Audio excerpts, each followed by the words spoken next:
नमस्कार दोस्तों, कैसे हैं आप सब? आई होप आप सभी अच्छे होंगे दोस्तों।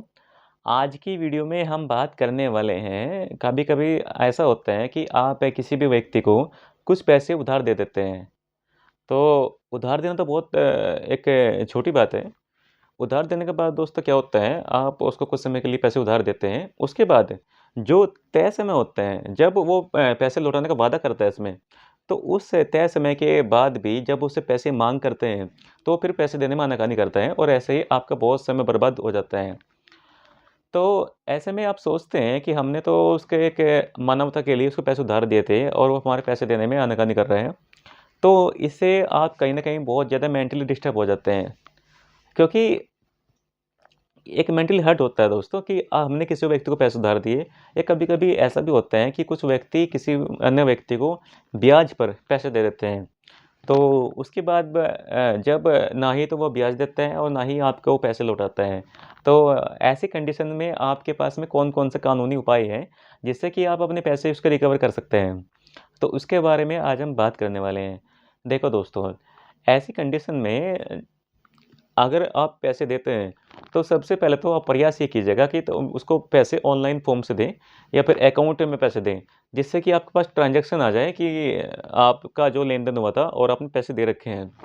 तो या फिर चेक के माध्यम से दे सकते हैं दोस्तों पैसे या फिर अगर आप उसको पैसे कैश में दे रहे हैं दोस्तों, तो किसी व्यक्ति के सामने दें उसको। या फिर उसकी वीडियो बना लें जब आप उसको पैसे देते हैं। तो क्योंकि जब आप कोर्ट में जाओगे तो कहीं न कहीं कोर्ट आपसे ये बोलेगा आपके पास क्या प्रूफ़ है कि आपने उस व्यक्ति को पैसे उधार दिए थे। तो अगर आपके पास दोस्तों कोई एविडेंस नहीं है, तो ऐसे में फिर आपको बहुत ही मुश्किल होने वाली है। क्योंकि कोर्ट दोस्तों एविडेंस से चलती है। एविडेंस अगर आपके पास में मिल जाता है तो इससे फिर पैसे रिकवर करने में बहुत आसानी हो जाती है। तो पैसे अगर आप उधार देते हैं तो प्रयास ये कीजिएगा दोस्तों कि आप ट्रांज़ैक्शन जो करें ऑनलाइन ट्रांज़ैक्शन करें, जिससे कि आपके पास में कोई न कोई प्रूफ़ रह जाए कि हमने उसको पैसे दिए थे। अगर आप ऑनलाइन नहीं दे पाते दोस्तों, तो अगर आप उसको नकद पैसे देते हैं, तो फिर उसकी वीडियो बना लो दोस्तों पैसे लेते हुए की। या फिर एक नोटरी एक जैसे एग्रीमेंट बनता है, वो करा लें दोस्तों। उसमें ज़्यादा खर्च भी नहीं होता है, 100-200 मुश्किल से आपका खर्च आएगा और एक नोटरी एफ़िडेविट तैयार हो जाएगा इसमें आपका, उससे भी आपके पास में दोस्तों प्रूफ़ हो जाएगा कि हाँ, हमने उसको पैसे उधार दिए थे। तो दोस्तों तो आप जब भी पैसे दें ध्यान रखें कि पैसे के लिए कुछ ना कुछ प्रूफ़ आपके पास में होने चाहिए। अब सपोज़ कीजिएगा आपने पैसे दे दिए, आज जब पैसे लौटाने के लिए समय दिया था वो दोस्तों, वो अभी आपका बीत चुका है। उसके बाद आप उससे पैसे की माँग कर रहे हैं, पैसे देने में वो आनाकानी कर रहे हैं। तो उसके बाद में आपको करना क्या है, आपको अपने एडवोकेट के माध्यम से एक लीगल नोटिस उसके पास भेजना है।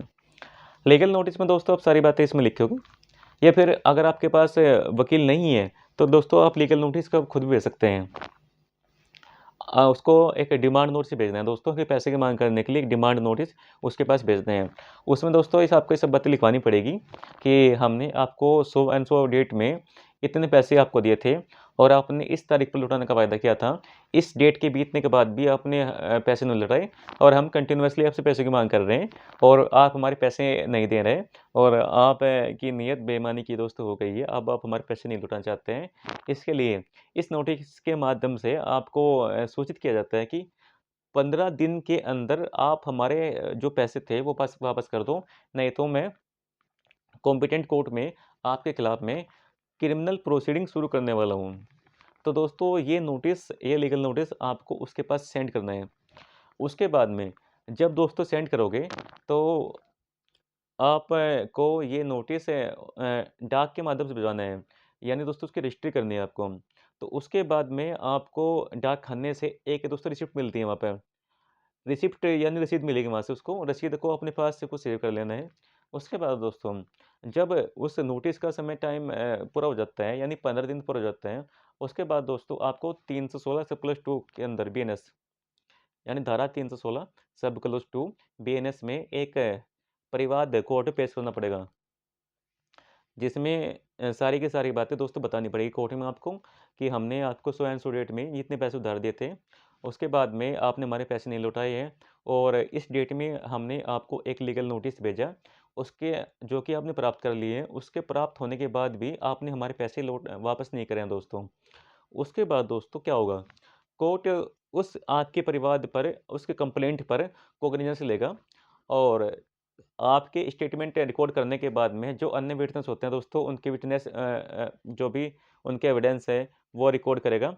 उसके बाद दोस्तों कोर्ट उस व्यक्ति को एक नोटिस भेजेगा, जिसमें दोस्तों उस नोटिस प्राप्त होने के बाद में कोर्ट में दूसरी पार्टी आकर अपना जवाब देगी और अपना जो भी रिटर्न स्टेटमेंट होता है वो फाइल करेगी, जिसमें बताएगी कि हाँ, मैंने पैसे लिए थे या नहीं लिए थे, जो भी दोस्तों अपने डिफेंस में उसको कहना है, वो बात कहेगी। तो दोस्तों ये वो टाइम होता है जब दोनों पार्टी का दोस्तों कोर्ट में आमना-सामना होता है। आमने-सामने होने के बाद दोस्तों वहाँ पर बहुत उम्मीद बनती है कि वो पैसे तभी आपको लौटा देगा। अगर दोस्तों वो पैसे नहीं लौटाता है तो अब आपके पास में जो भी एविडेंस है, आप पेश कर सकते हो कि जैसा आप देखो, ये इसने हमने इतने पैसे इसको ऑनलाइन दिए थे, इतने पैसे हमने उसको नकद दिए थे, उसके बाद भी इसने हमारे पैसे नहीं लौटाए हैं दोस्तों। तो फिर उसके बाद कोर्ट उसको कोर्ट में तलब कर सकता है, यानी फिर उसको एक तरह से एक्यूज़ घोषित कर सकता है कि हाँ, ये वास्तव में अपराधी है। उसके बाद दोस्तों वो दूसरी पार्टी अपने एडवोकेट करने के माध्यम से कोर्ट में प्रेजेंट होने के बाद अपनी ज़मानत कराएगी और केस चलेगा दोस्तों। अगर दोस्तों वो फिर अगर कोर्ट में ट्रायल के बाद में उसको गिल्टी हेड कर सकती है या फिर उसको जुर्माना लगा सकती है, तब जाकर उसको दोस्तों वो आपके पैसे लौटा देगा दोस्तों। इसमें थोड़ा समय लगता है, लेकिन ऐसा नहीं कि इसमें पैसे बिल्कुल नहीं मिलेंगे आपके दोस्तों। अगर कोर्ट में आप प्रूव कर देते हैं तो पूरे पैसे विद ब्याज दोस्तों, विद जो कोर्ट करने में आपका खर्च हुआ है दोस्तों, वो भी मिलेगा इसमें आपको। तो आज की वीडियो में बस इतना ही। आशा करता हूँ को आपकी मेरी वीडियो अच्छी लगी दोस्तों।